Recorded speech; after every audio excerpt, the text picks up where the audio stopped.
आज हम बात करने वाले हैं एक ऐसे टॉपिक के बारे में जिसे देखकर ज़्यादातर लोग घबरा जाते हैं। पेनिस के हेड के आसपास छोटे छोटे दाने या मोटी जैसे बम्प, जिसे मेडिकल के लैंग्वेज में पेरिली पेनाइल पेप्यूल्स कहा जाता है, यानी कि शॉर्ट में इसे पी कहा जाता है। बहुत लोग सोचते हैं कि इन्फेक्शन है, कोई सेक्सुअल डिजीज़ है या फिर कोई कैंसर की शुरुआत हो रही है, लेकिन रियलिटी ऐसा नहीं है। आज का ये वीडियो आपके डर को पूरी तरह से ख़त्म कर देगा। सबसे पहले क्लियर कट बता देना चाहते हैं कि पेरिली पेनाइल पेप्यूल्स कोई बीमारी नहीं है, कोई डिजीज़ नहीं है, यह एक नॉर्मल बॉडी वेरिएशन है, यानी बॉडी का नेचुरल स्ट्रक्चर है। ये छोटे छोटे सफ़ेद, पिंक या हल्के पीले रंग के बम्प होते हैं जो कि पेनिस के हेड यानी कि ग्लैंड्स के आसपास लाइन में लगे होते हैं, सीरीज़ में लगे होते हैं। इसे ऐसा समझिए जैसे किसी फूल के चारों तरफ छोटी छोटी पंखुड़ी होती है, वैसी ही ये एक नेचुरल डिज़ाइन है, कोई प्रॉब्लम नहीं है। अब सबसे इम्पोर्टेंट बात ध्यान से सुनिए कि ये सेक्सुअली ट्रांसमिटेड डिजीज़ नहीं, यानी कि एसटीडी नहीं है, ये किसी से फैलता नहीं है, ये सेक्सुअल इंटरकोर्स के बाद एक दूसरे से नहीं जाता है, बल्कि ये किसी में ट्रांसमिट भी नहीं होता है, यानी कि ये एक मनुष्य से दूसरे मनुष्य में ट्रांसमिशन इसका बिल्कुल भी नहीं होता है। ये सिर्फ बॉडी का स्ट्रक्चर है। अब बात करते हैं कि ये कितने लोगों में होता है। रिसर्च के अकॉर्डिंग अगर बात करें तो 14% से लेकर 40% तक के पुरुष में ये समस्या पाई जाती है। समस्या नहीं बल्कि ये कंडीशन पाई जाती है, मतलब हर 3 से 4 लोगों में से एक में ऐसी प्रॉब्लम हो सकती है मेल के अंदर, लेकिन लोग शर्म की वजह से बताते नहीं हैं।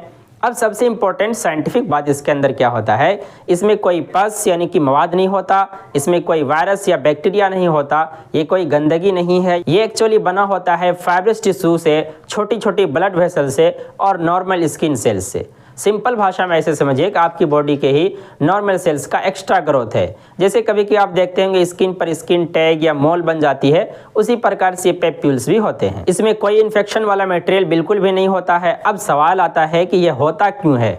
सच तो यह है कि मेडिकल साइंस अभी तक इसका कोई एग्जैक्ट रीजन नहीं जान पाया है, लेकिन प्यूबर्टी के आसपास ये कंडीशन ज्यादातर देखने को मिलती और खास करके फॉर स्किन वाले लोगों में ज्यादातर ये नोटिसेबल होता है, यानी जो लोग सर्कमसिजन नहीं कराते हैं उसमें ज्यादातर देखने को मिलता है। कुछ एक्सपर्ट्स मानते हैं कि बॉडी का एक वेस्टिजियल स्ट्रक्चर है, यानी पहले किसी काम का था अब सिर्फ मौजूद है। खैर ये सब तो साइंटिफिक बातें हैं। अब बात कर लेते हैं असली प्रॉब्लम की। ये फिजिकल प्रॉब्लम नहीं है, ये मेंटल प्रॉब्लम है। लोगों को शर्म आती है, कॉन्फिडेंस लूज हो जाता है, रिलेशनशिप में हेजिटेशन होता है।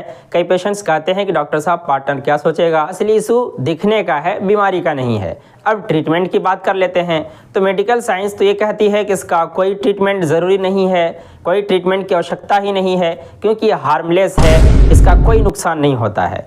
अगर कोई हटाना चाहे तो लेज़र, फ्रीजिंग या सर्जरी से हटाया जा सकता है, इसमें कोई दिक्कत वाली बात नहीं है।